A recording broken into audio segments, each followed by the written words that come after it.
Thank you, Boaz. Good afternoon, everyone, dear friends and partners. It's a pleasure to welcome you to Addis Ababa.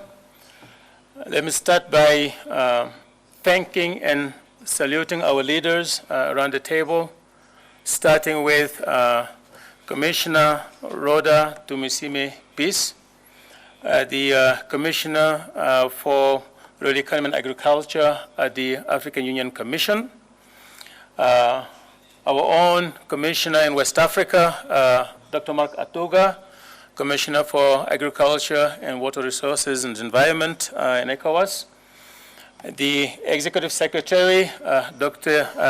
Jime Adum, Executive Secretary of SILS. We were expecting the Permanent Secretary of Ethiopia, the Permanent Secretary, Dagnachev Badiane. Maybe he's on his way to join us here. It is a pleasure to have you all here.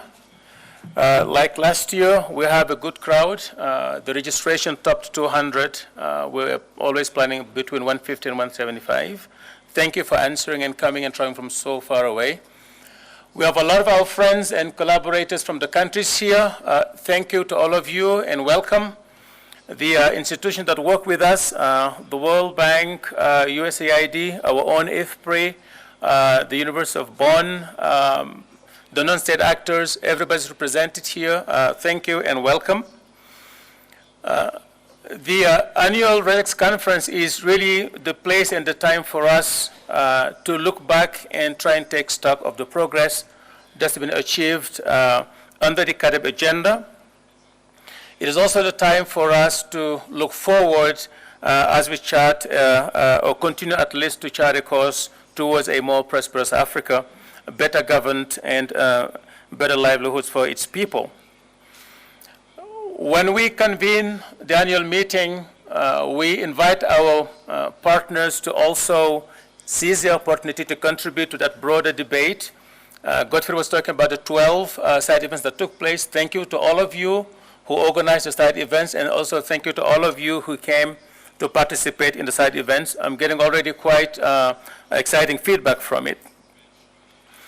We will be taking stock, as I said, of the progress we've made. In my presentation, I'll be going a little bit more into detail. And some of those different colleagues who contributed to this year's report over the next 2 days, 2.5 days, will give you more in-depth taste of what's happening across the continent. But in a nutshell, CAADP implementation is progressing. I think, well in many countries. Some need to do more than others. Some targets are doing better than others, you will see in the report. But progress is taking place towards many targets. I think you'll be excited to see where we're doing well and where we need to improve.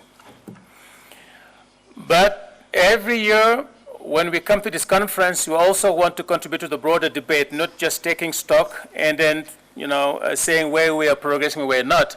We also would like this to be the opportunity to have a more strategic debate around the key areas, the key priority areas around CAADP and African countries in general. So this year, as the chairman was saying, the focus topic, as we call it, or the future topic, is on how to go beyond where we're all marching towards, which is a middle-income Africa. How do we go beyond just the goal of raising average incomes to a place where growth is shared, to a place where the economies are vibrant, are creating jobs for most people, to a place where prosperity and wealth are spread as wide as possible.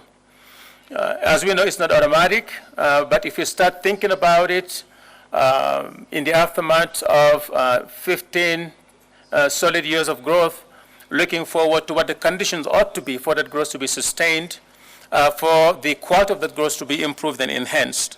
So we have several pieces of exciting research that's been done by several colleagues, and you'll be seeing what the findings are and hopefully contribute to the discussions with your own experience.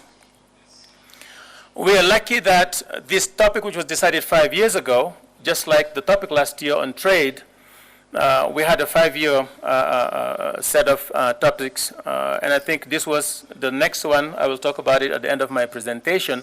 We have to start with a new series of 5-year topics. We are lucky it just takes place after Malabo, which has broadened the Carib agenda beyond the 2 targets, as you know them, the 10%, the 6% growth and the 10% public expenditure for agriculture. They're talking about the broader growth agenda, basically how to eliminate hunger, how to cut poverty, how to make the economies more competitive, to expand trade, how to get vibrant agribusiness sectors that creates employment for youth and women, how to get economies that are much more resilient. So this topic at this time is contributing to that broader new sense of direction from Malabo.